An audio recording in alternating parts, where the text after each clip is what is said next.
Hello, my name is Andrew Collins and I'm a telly addict. Well, it's all about Game of Thrones, isn't it? With our own world in financial collapse, political atrophy and nuclear peril, it doesn't take a symposium of sociologists to understand why TV's ubiquitous period dramas, history plays and fantasy epics appeal so desperately right now. And Game of Thrones, set in this vast wolf-lung map of Westeros, a continent at war in quasi-medieval times, does the trick on so many levels. The only downside to the third season from HBO arriving here almost simultaneously on Sky Atlantic is that A, law-abiding citizens of this blighted ancient land who don't have Sky can't see it, and B, if you're new to all this, it's going to be nigh on impossible to catch up.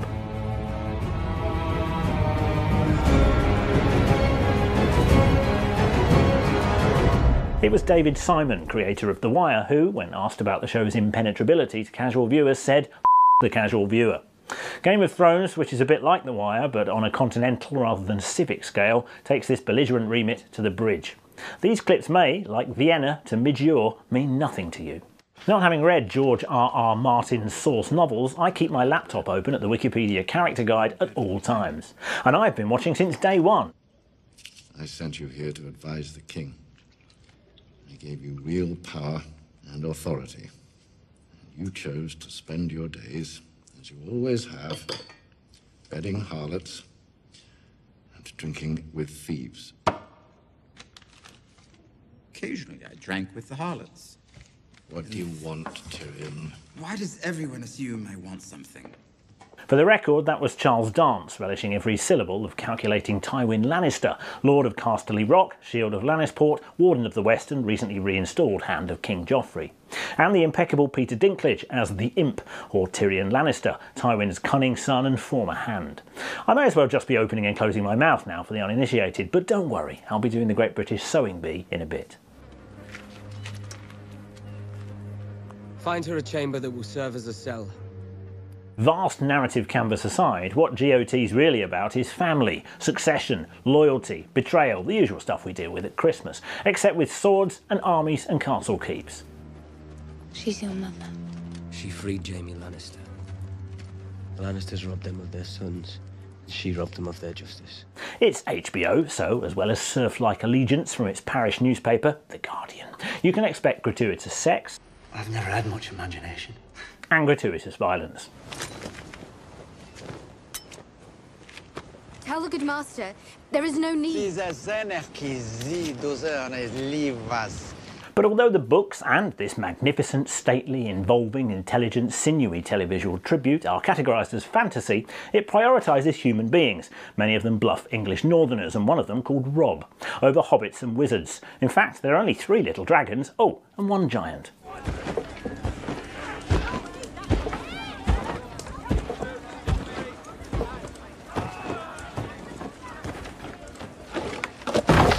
Last time you seen a giant, Jon Snow?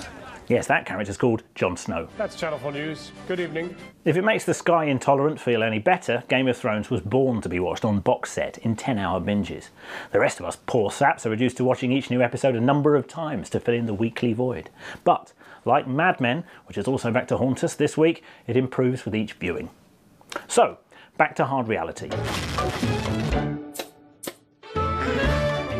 Far, far away from the dynastic struggles of the Seven Kingdoms, BBC Two attempted to further exploit the make do and mend austerity nostalgia of breadline Britain by filling an obvious gap in the market: competitive needlework.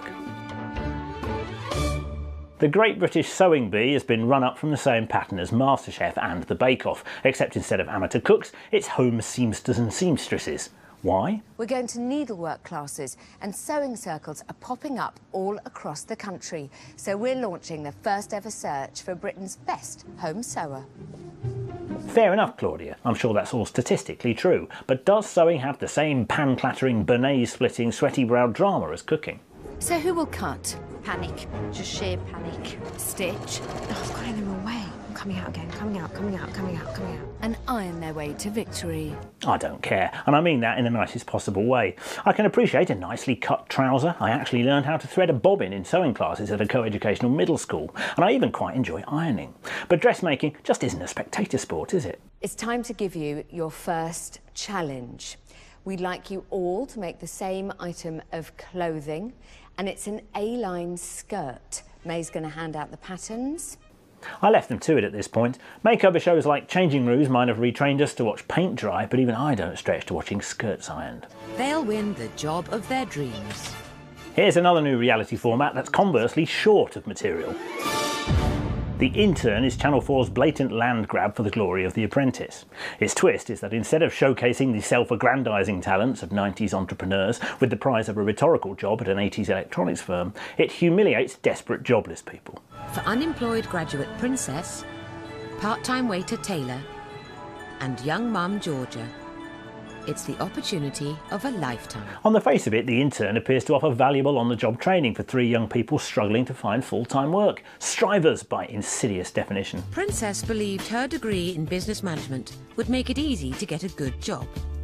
Since graduation, I've been trying hard. I've been applying for HR roles, marketing roles. I just feel like, oh my gosh, I've had so many interviews and it's just, what's the point? And good on them for having the common sense to apply for The Intern, on which they get free advice from haulage magnate, ex-Dragon and Coronation Street ready matriarch Hilary Devey. She was so bold, saying, I want to be a manager and that is my ambition.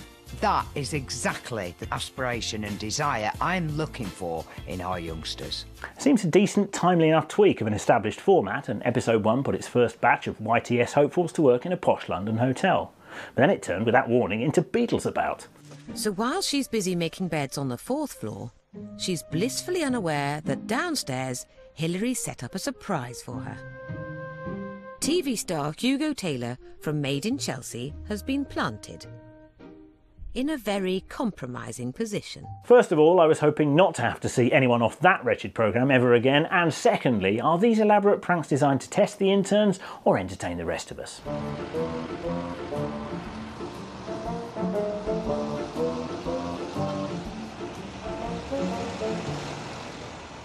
Poor kid. He's parked an expensive car for a guest and it's being towed away, and he's not old enough to remember Beatles About. What's happening with this car? We parked out of a marked bay and council have sent us down to pick it up. But hey, even though the show itself mainly disguises mean-spiritedness as largesse, one intern did seem to get on the hotel chain's management training course at the end of it. Adjust the figures, George. I must admit, I was happy to see the return of the nostalgic clip show I Love 1914. Where are we? The summer of 1914? The summer the bus came. This was the framing device for The Village on BBC One from writer Peter Moffat, who's usually cranking out high-flying, fast-talking legal dramas. His idea for this is blindingly brilliant. Tell the story of the last century without stepping foot outside a single fictional Peak District hamlet, where visitors are always assured of a warm working-class welcome. Why do you say hello to me? Well, I wonder. What do you want? Who are you? John Sim there as the saga's family guy, father of the old geezer Bert who frames the series, which runs for 6 episodes to begin with, but which, in Moffat and the BBC streams, will run for 42. Let's hope it cheers up a bit.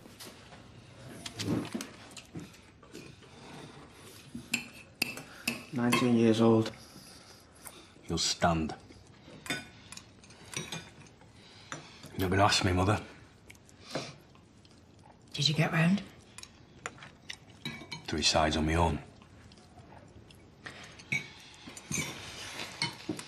And the sheathing?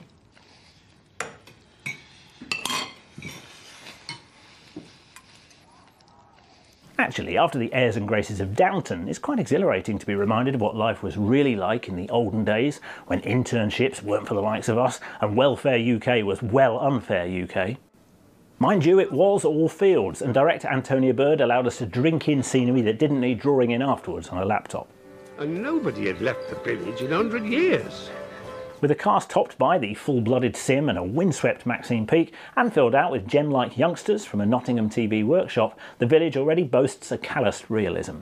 And for anyone yearning for a bit of smooth, there's Juliet Stevenson's Lady in the Big House. Good afternoon, Miss Lane. We were discussing the mole catcher problem. Well, ask Joe. He'll know. Joe!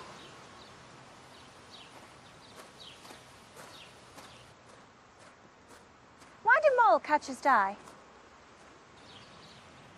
Strychnine.